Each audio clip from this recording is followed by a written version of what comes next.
Bonjour ou bonsoir mes frères et sœurs bien-aimés dans le Seigneur. Je vous salue dans le nom précieux de Jésus-Christ de Nazareth. Dans notre étude biblique d'aujourd'hui, nous allons parler de la dîme. Si vous nous suivez à peine, sache que nous sommes LSF. L'Évangile sans filtre. Pour nous aider à progresser, n'oubliez pas de t'abonner et laisser un like. Que Dieu vous bénisse. Parlons de la dîme. Avant de commencer à dépenser, nous devons rendre honneur à Dieu en lui donnant en premier lieu sa part. C'est dans la Bible Proverbe 3 le verset 9. Honore l'Éternel avec tes biens, et avec les prémices de tout ton revenu. Quelle proportion de nos revenus le Seigneur réclame-t-il comme sienne? La réponse est dans la Bible. Lévitique 27 verset 30. Toute dîme de la terre, soit des récoltes de la terre, soit du fruit des arbres, appartient à l'Éternel, c'est une chose consacrée à l'Éternel. Rendre la dîme est une façon de nous enseigner que Dieu doit être notre priorité numéro 1. C'est dans la Bible. Deutéronome 14 versets 22 à 23.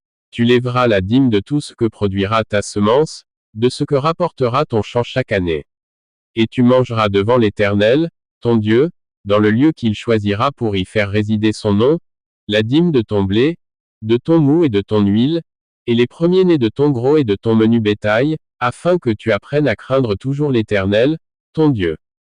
À quoi servait la dîme dans l'ancien Israël? La réponse est dans la Bible. Nombre 18 verset 21. Je donne comme possession aux fils de Lévi toute dîme en Israël, pour le service qu'ils font, le service de la tente d'assignation. Le Christ approuvait la dîme. C'est dans la Bible Matthieu 23 verset 23. Malheur à vous, scribes et pharisiens hypocrites. Parce que vous payez la dîme de la menthe, de l'ânette et du cumin, et que vous laissez ce qui est plus important dans la loi, la justice, la miséricorde et la fidélité, c'est là ce qu'il fallait pratiquer, sans négliger les autres choses. Comment, selon Paul, doit-on soutenir le ministère de l'Évangile? La réponse est dans la Bible. 1 Corinthiens 9 versets 13 à 14.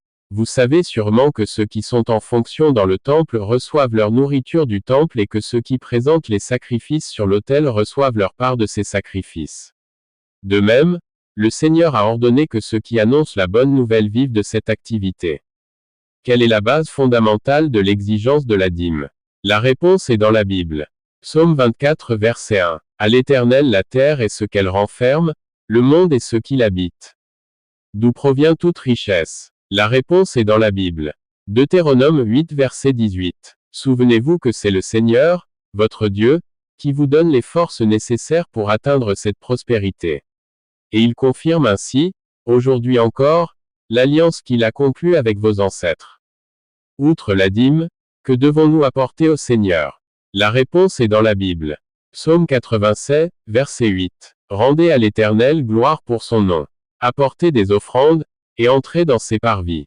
Dieu dit que nous le volons si nous ne lui rendons pas dîme et offrande. C'est dans la Bible. Malachie 3 verset 8. Un homme trompe-t-il Dieu? Car vous me trompez, et vous dites, en quoi t'avons-nous trompé? Dans les dîmes et les offrandes. Comment Dieu suggère-t-il que nous mettions à l'épreuve ses promesses de bienfaits? La réponse est dans la Bible. Malachie 3 verset 10. Apportez à la maison du trésor toutes les dîmes, afin qu'il y ait de la nourriture dans ma maison. Mettez-moi de la sorte à l'épreuve, dit l'Éternel des armées. Et vous verrez si je n'ouvre pas pour vous les écluses des cieux, si je ne répands pas sur vous la bénédiction en abondance. Alors je viens de vous faire sentir que c'est important de donner la dîme.